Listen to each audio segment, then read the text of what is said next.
good afternoon.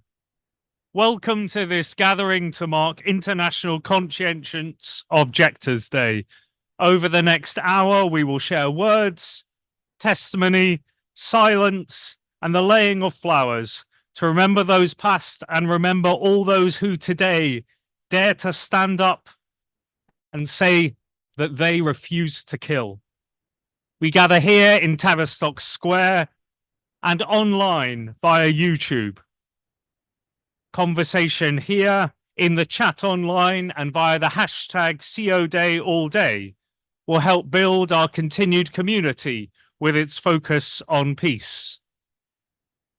To help ground ourselves, our opening music is led by Raised Voices Choir, who will be singing Who Do They Think They Are by Cynthia Coburn.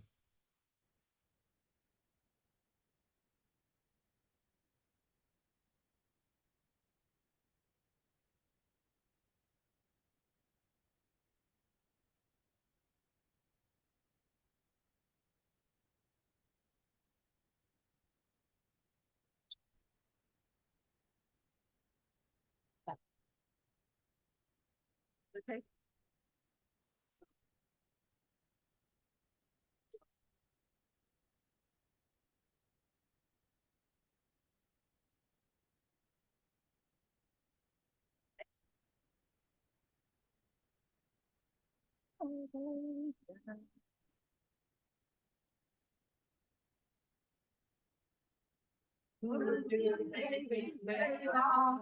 These manuscripts to foster and proclaim, who speak of justice while they kill and maim, and have the call to say, they do it in my name. Who do they think they are? Who do they think they are? These men in wig and who read the laws, interpret instruments and code and clause, so as to justify the politicians' wars. Who do they think they are? Who do they think they are? These men with their technology of dread, but light of one doctrine is thread. They only have their own among the toll of death. Who do they think they are? Lost in their fantasy, so far removed from my reality. I love to sweet humanity.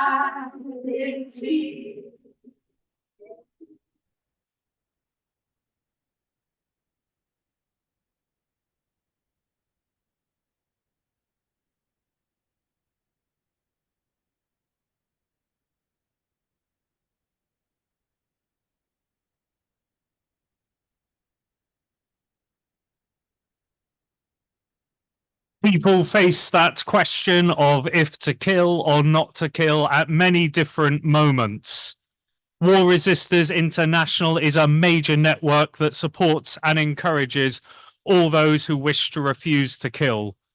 That support is vital because when facing that decision, people can feel silenced, alone, separated from friends, or even forced to hide from family or leave their home nation. We are privileged to have Semih Sapmaz from the global team to come and give us an overview of the current situation facing conscientious objectors today, and to sprinkle within that some of the current stories he's heard.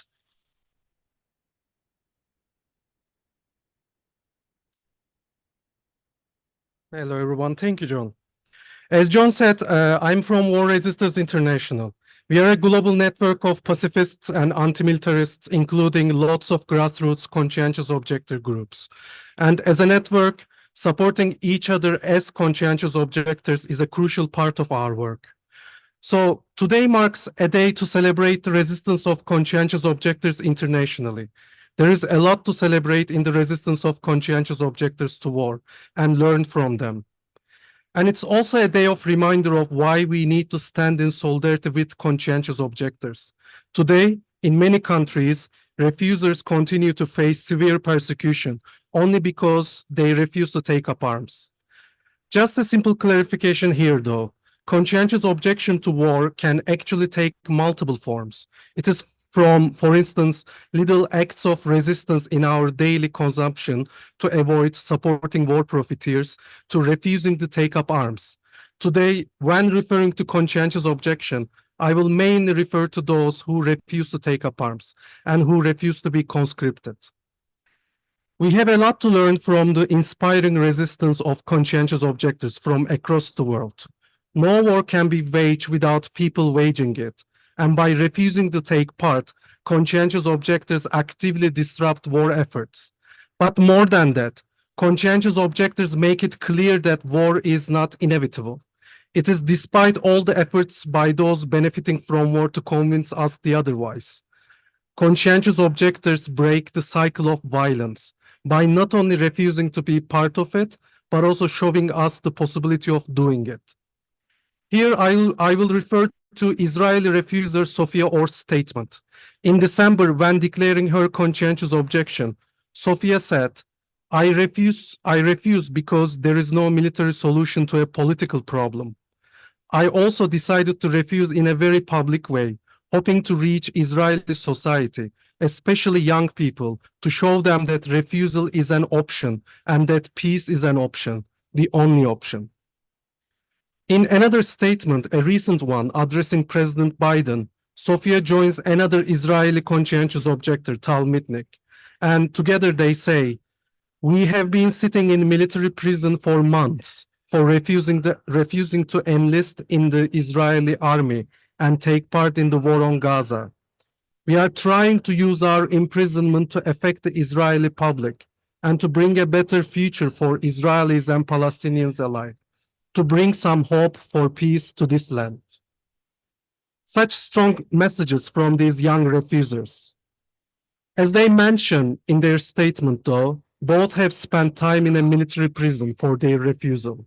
Similar to Sophia and Tal's story from Israel, conscientious objectors continue to be targeted and prosecuted in many other places today. For instance, Mustafa Hürben from North Cyprus, he was imprisoned only because he refused to do his reserve service. Nituit from Thailand, first publicly known conscientious objector in Thailand, he is facing a prison sentence for his refusal to be conscripted. In Turkey, conscientious objectors continue to face a lifetime persecution, which has been identified as civil death by the European Court of Human Rights. In Singapore, conscientious objectors continue to be imprisoned for years. In Eritrea, the dire human rights situation with years of forced recruitment continues. In Ukraine, multiple conscientious objectors have received jail terms. More recently, we have been informed by our member organization, Ukrainian Pacifist Movement, that the Ukrainian government is taking action to prohibit and dissolve their organization. They are being accused of Russian propaganda, although they have condemned Russian aggression multiple times since the beginning of war and called to end it by peaceful means. They have been actively supporting conscientious objectors in Ukraine since before the war. Yuri Shlezyenko from the Ukrainian Pacifist Movement says, calls to silence guns and negotiate are understandable, but we must admit that such calls have hostile reception among people trusting in power of guns. They blame peace movements in appeasing of the enemy and justification of the war. Confirming Yuri's point, Russian movement of conscientious objectors story isn't too different. In last year, they were declared to be a foreign agent by the Russian government because they oppose the war in Ukraine and promote conscientious objection to military service in Russia. Examples can be multiplied, but overall the point is that conscientious objectors face severe persecution in many countries today, and supporting them and showing solidarity with them is vital. We need to continue pressuring international community and our own government to take action for the protection of conscientious objectors. We need to continue amplifying the voices of conscientious objectors, their voices for peace. So please help us spread the word of conscientious objectors from Russia, Ukraine, Israel and Palestine, South Korea, Turkey, Cyprus, and many other places. Sharing these voices for peace is a reminder that we are not few, but many. So thank you all for listening to me.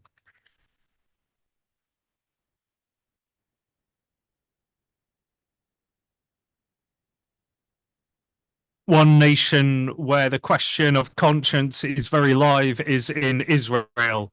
Refuseniks, as they're known, have come under increasing social and political pressure after the invasion of Gaza and the massacre of the 7th of October. It is our privilege and honor today to have Or from Israeli feminist anti-militarist organization New Profile come and share some of her personal testimony of being an objector and some of the broader stories she finds herself listening to and supporting. After which, as we think on all that we've heard, Raised Voices will sing The Ones Who Said No, which, if you have an information sheet, you can see some words to browse. Or over to you.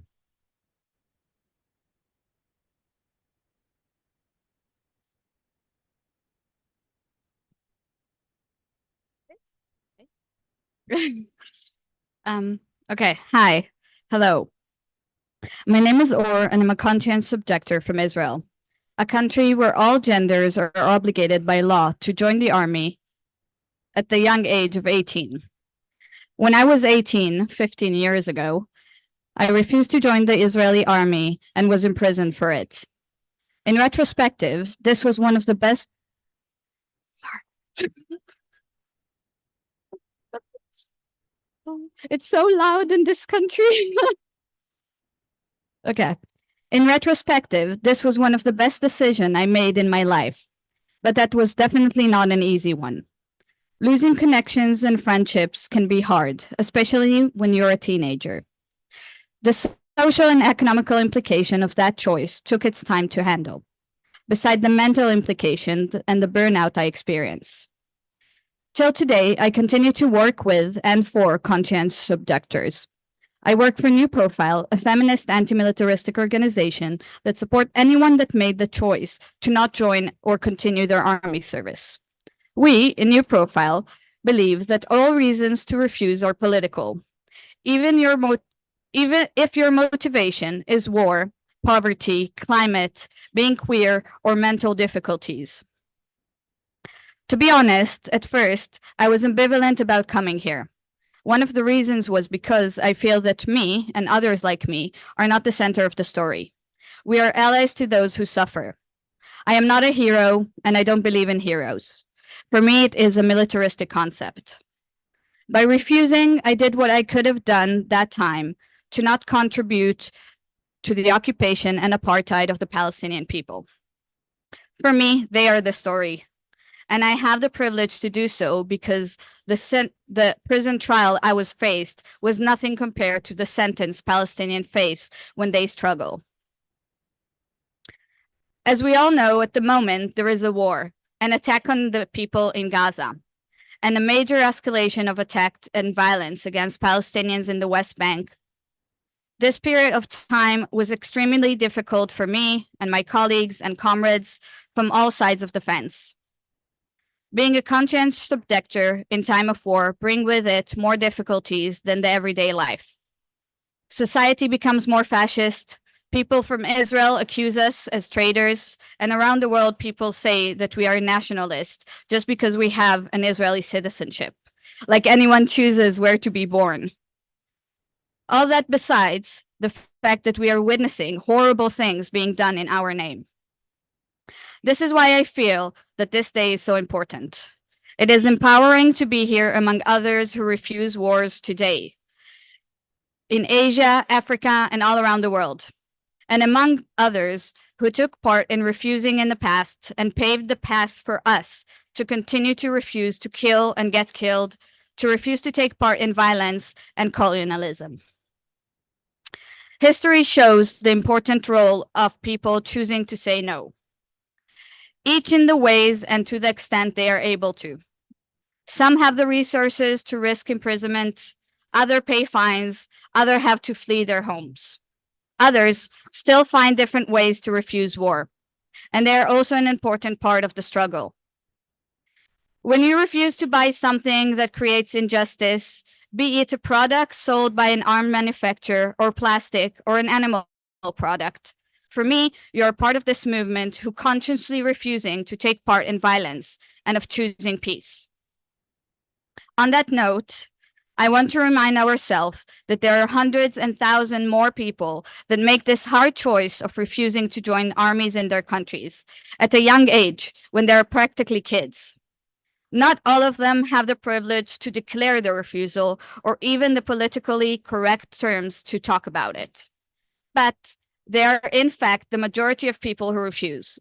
So when you hear about the great people who refuse to fight all around the world, if it is today in Israel, Russia, Ukraine, Myanmar, or Colombia, remember that next to them, there are many more who may not be as vocal, but whose actions count all the same. Find your way to support them. Find your ways to refuse. Thank you.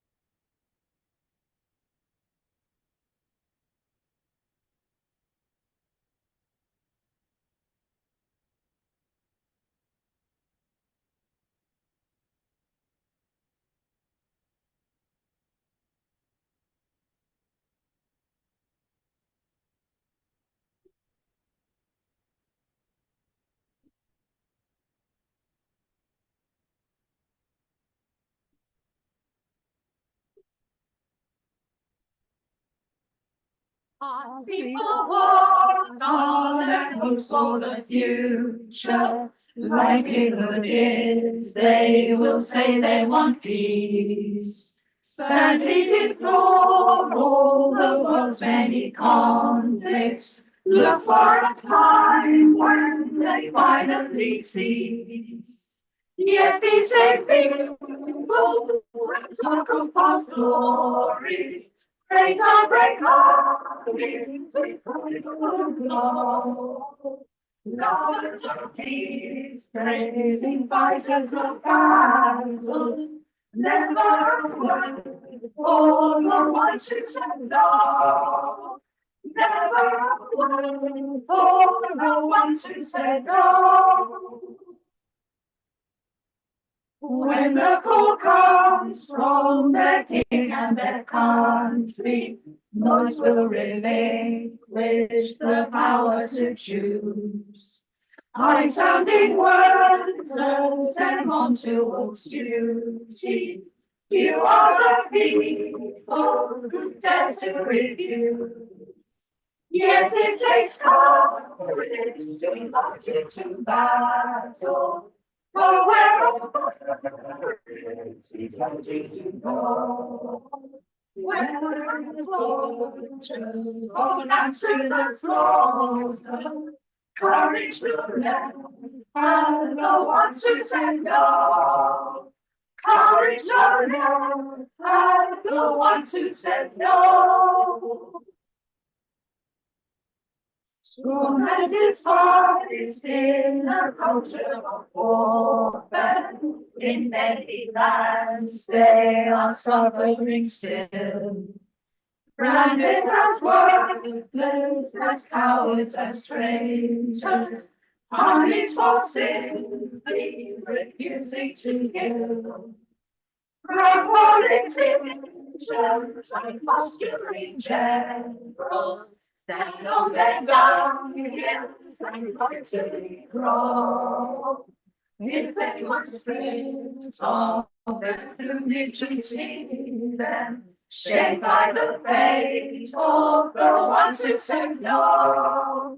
Shaped by the fate of the ones who said no. As people walked on their hopes for the future, likelihood is they will say they want peace. Giving their hopes upon weapons and armies, even as damaged and danger increase. Look back to glory, to be different. Over the world, let good courage grow. On the unarmed, let it swell into millions. Cry yes to peace with the ones who said no. Cry yes to peace with the ones who said no.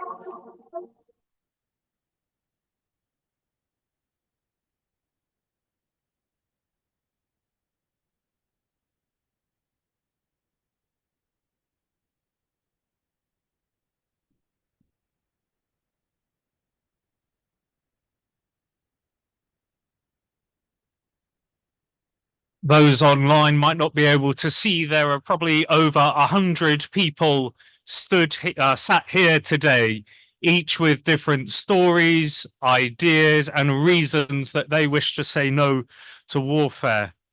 As director of a faith-based network founded in 1914, I find it a great privilege to spend time reading the personal stories and diaries of those who are inspired by faith to resist. Often they are people who have been recognized in their religious tradition as ministers or teachers, and you only have to look within Russia to see multiple preachers defrocked and thrown out of the Orthodox Church for daring to say no to war and yes to peace. But I often find strength in those everyday people who give a bit of time at the weekend to preach, but have a job throughout the rest of the week. Robert Wright was a bootmaker in Lancashire in the First World War and a member of the Primitive Methodist Church. He objected to conscription, and his diary shared on the My Primitive Methodist website increasingly writes in short extracts of darker and darker days as he feels the call of conscription getting nearer. This comes to a head in 1916 when he's forcibly accompanied to barracks before spending nearly 2 weeks every day in 2 short sentences being asked to do something and promptly refusing.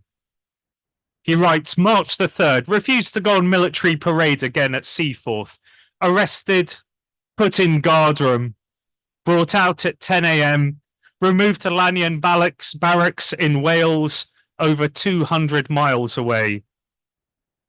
March the 6th, brought before Sergeant Major, lectured and cursed at for 10 minutes, taken out, forcibly put among soldiers, forced on all fours, forced to fall in line, refused on conscience grounds, and put in guardroom. But there's an interesting subtext. While those in positions of authority bully, cajole, and try and force him to give up those convictions which inspire him to look a different way, the everyday soldiers were saying something different. March the 13th. For a few days now, the soldiers have desired me to preach in the evening. So after we'd sung a hymn, I took a text and preached. The scene was simple. In the guardroom, the windows are near the top. The only light available at night is an open gas light fixed in the wall. While I preached, some were standing, some were smoking on wooden beds. I shall never forget the experience. I'm getting goosebumps now as I read that brief extract, because it's a reminder that often those in authority try to force people to do things, but it's the everyday people for all manner of reasons who want to say no, no matter where they are and where they find themselves. So as we think of all the different stories swirling around and above us here, we move to a special time. Barbara, Sue, and Paul will come forwards and in a moment begin to read names of individuals from every country in the world where we could find at least one name of someone who refused to kill. The list they draw the names from has been used and adapted over the years. Names and countries remain even if the country no longer exists, and new names and countries are added as new names and countries are formed. As they read, people from the crowd in front of us will walk forward and lay flowers in front of this commemoration stone in support of all those from every nation who refuse to sign up, who refuse to take part in the war machine, all those who refuse to kill.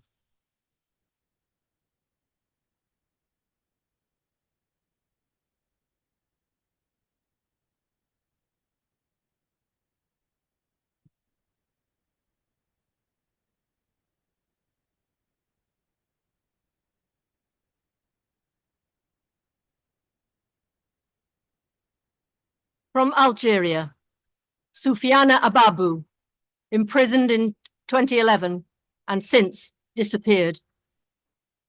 Angola, Emmanuel Matondo, a recent conscientious objector. Argentina, Cristian Lasal, one of 5 who made a public presentation of conscientious objection in 1993. Armenia, Vahan Bayatian, imprisoned for 10 months in 2002. Armenia, Nagorno-Karabakh, Areg Avanesyan, imprisoned for 4 years in 2005. Australia, Charles Edward Martin, imprisoned 1970. Austria, Josef Moithes, imprisoned 5 years as disobedient soldier in World War I. Austria, the Anschluss, Franz Jägerstätter, beheaded in Berlin on the 9th of August 1943. Austria, post-1945, Christian Schwarz, refused conscientious objection recognition in 1989. And Azerbaijan, Samir Husseinov, imprisoned in 2007.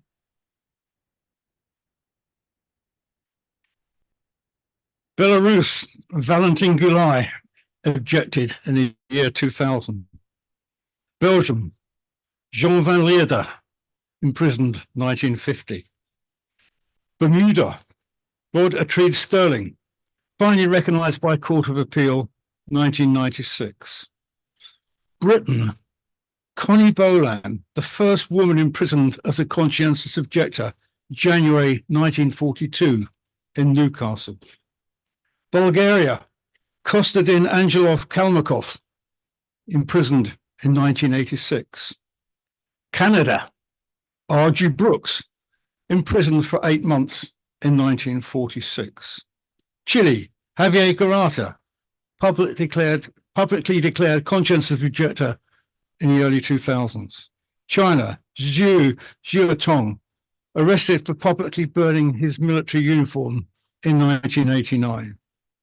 Colombia, Soy Diego Carafillo Niera, first objector in 1993.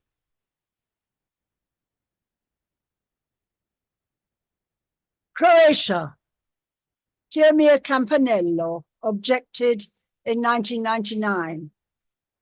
Cyprus, Greek, Theochles Theocharidis, imprisoned 2 months, 1991. Cyprus, Turkish, Murat Kanati, imprisoned 2014 with the loss of civil rights. Czechoslovakia, Tomasz Krivenek, imprisoned in 1986. Denmark, Laurits Larsen, refused in 1962. Egypt, Michael Nabil Sanad, first recorded conscientious objector, imprisoned for 3 years on the 11th of April 2011 for insulting the military. Eritrea, Negede Teldemariam, imprisoned continuously since 1994. Finland, Kaija Raninen, a total resistor of the 1990s. France, Louis Lecoin, a pioneer conscientious objector, imprisoned in 1917. Georgia, Kakaber Galishvili, imprisoned for 16 months in 1996. Germany, August Dickmann, executed at Sachsenhausen on the 15th of September 1939. Germany East, Gunther Fritsch, imprisoned in 1965. Germany West, Christoph Bausenwein, imprisoned in 1986. Greece, Michalis Maragkakis, imprisoned for 26 months in 1988. Hungary, Barna Xontos, imprisoned in 1986.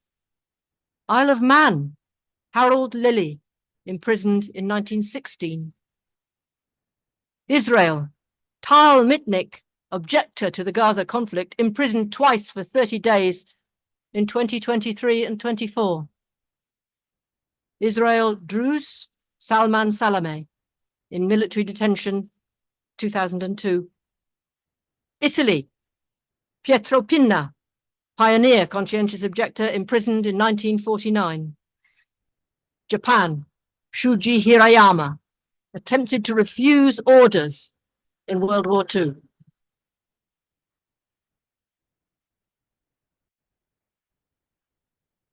Kazakhstan, Roman Grechko, 6 months imprisonment in 1994.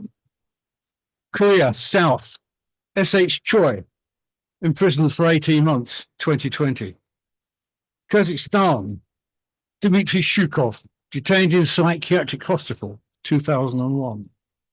Latvia, Romans Nero, objected in the year 2000. Lithuania, Karolis Pedanis, imprisoned several long terms from 1936.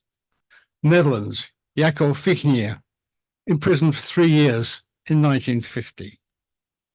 New Caledonia, Gilbert Villalomeo, imprisoned 4 months before recognition in 1989. New Zealand, Garth Ballantyne, transported to Britain, then France, sentenced to 5 years imprisonment and mistreated in 1917. Norway, Niels Smitsand, imprisoned 1970.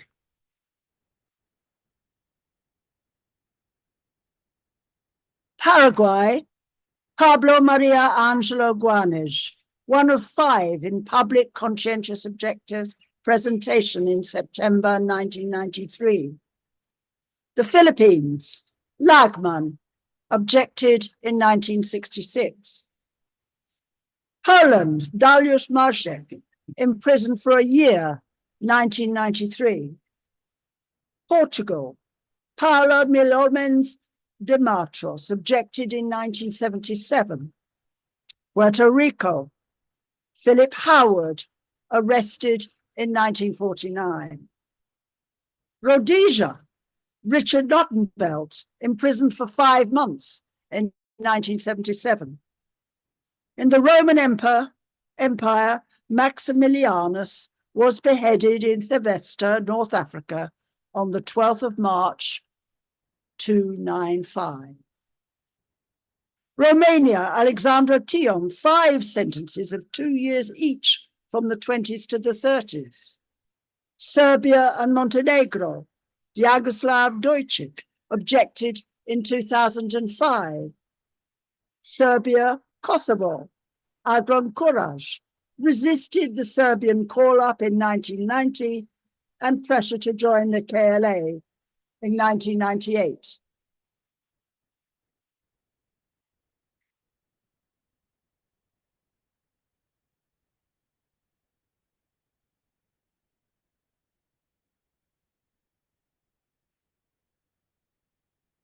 Paul Dawson Forest Rinon in Singapore, military detention, 30 months, due for release September 2024.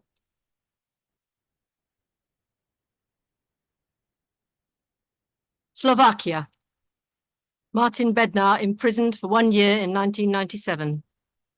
Somalia, Saeed Mohammed, imprisoned in 1984. South Africa, Richard Steele, imprisoned for 1 year in 1980.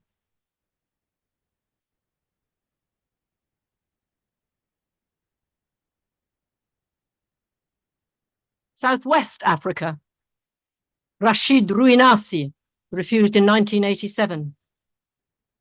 Spain, Jose Luis Beunda, imprisoned in 1971.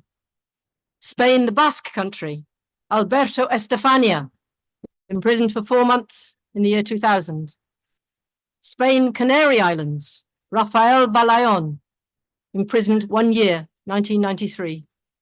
Spain, Catalonia, Francesco Montenegro, imprisoned for 2 years and 5 months and 1 day in 1995. Sweden, Per Johannes Klasse, Alternative Service, 1980s. In Switzerland, Josef Benz, imprisoned in 1950.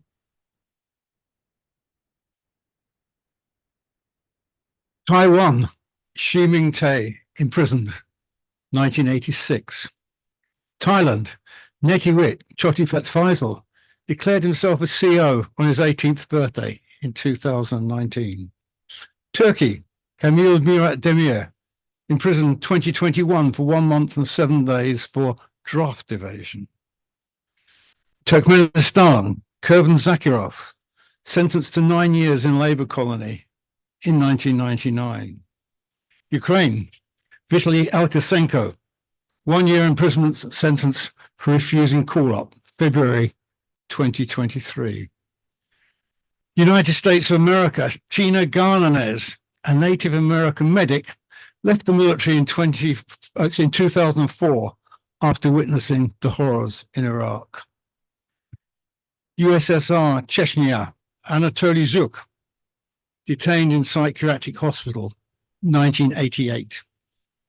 USSR, Estonia, Erkki Luik, the first political conscientious objector, 18 months forced labor in 1989.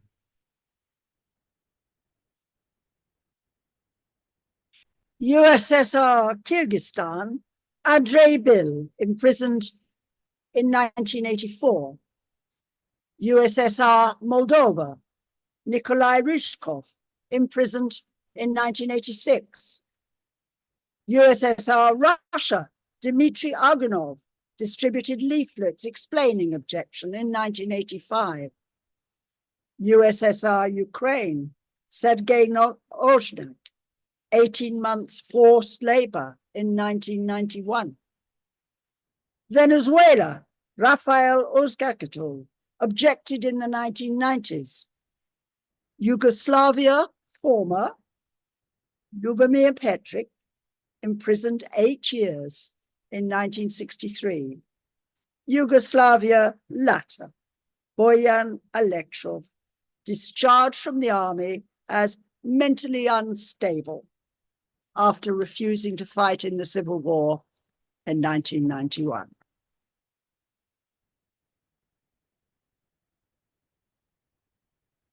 We hold those and all other names we think of in silence for 1 minute.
Our gathering today is just one of many happening around the UK and the world. Meetings in Germany and Italy, updates from Russia have already come into my inbox. Liverpool and Manchester will be concluding their gatherings. Wokingham will have just started theirs. Quakers will be gathering at the National Memorial for Quaker Service at the National Arboretum shortly. The Isle of Arran will be holding, I think, their first ceremony. The people of Edinburgh and of Leicester gather in person and online later today. More details of many of these gatherings are found on our collective website, www.co-day.org.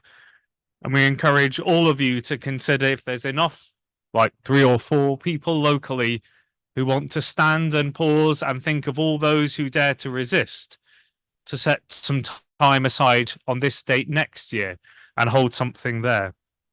Our time in this square is organised by a broad coalition from a wide range of interests and motivations.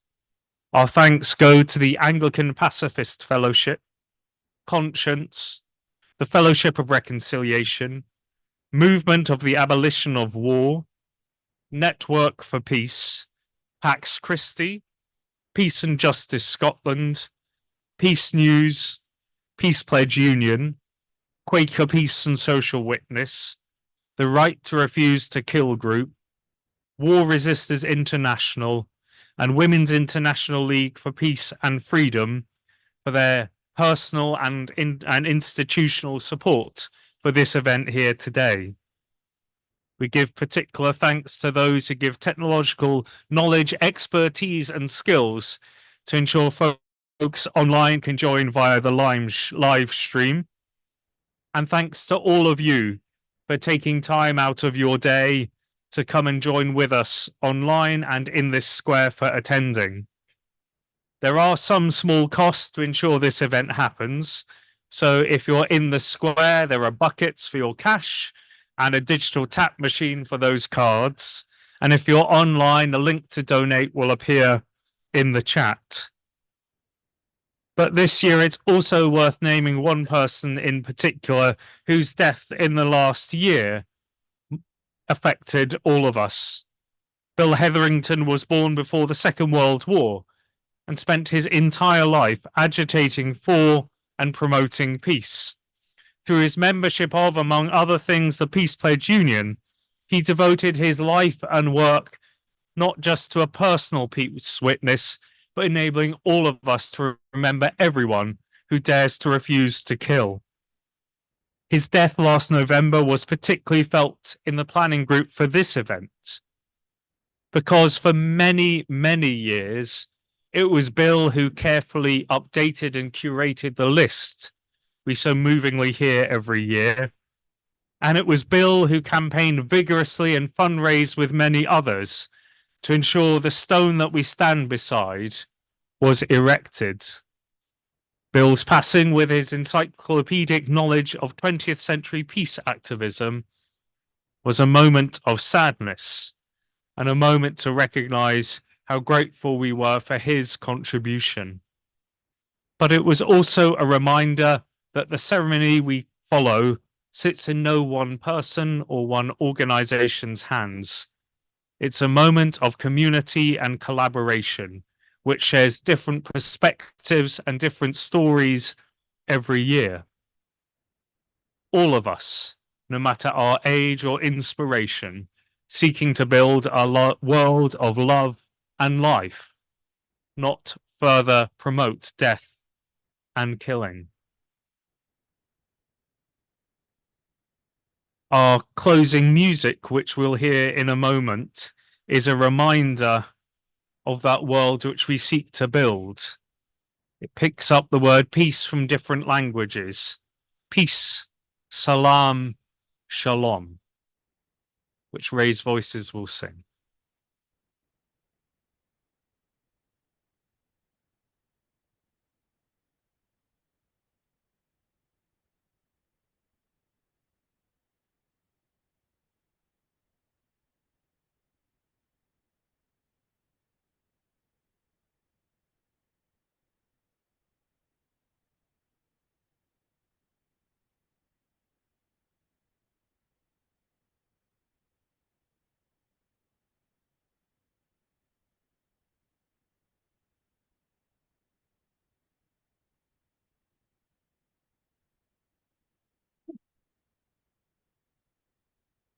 Peace, salam, shalom. Peace, salam, shalom. Peace, salam, shalom. Peace, salam, shalom. Peace, salam, shalom. Peace, salam, shalom. Peace, salam, shalom. Peace, salam, shalom. Peace, salam, shalom. Peace, salam, shalom. Peace for Palestine. Peace for Palestine. Peace for Palestine.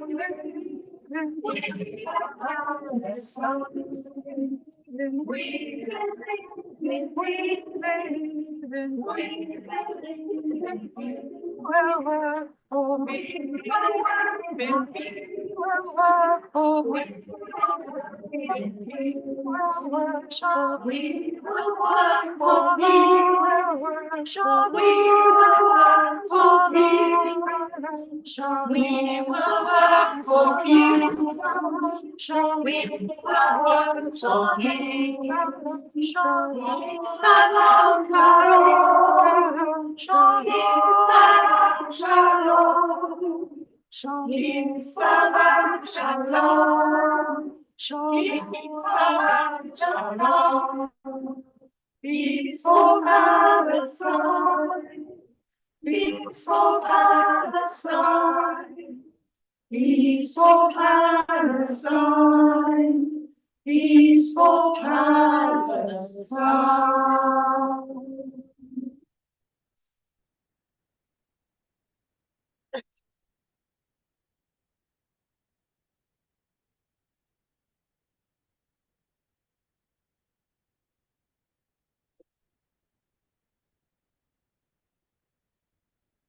Today is a moment of stories, and the Quakers are about to do some crowdsourcing of stories of those who were conscientious objectors in the Second World War.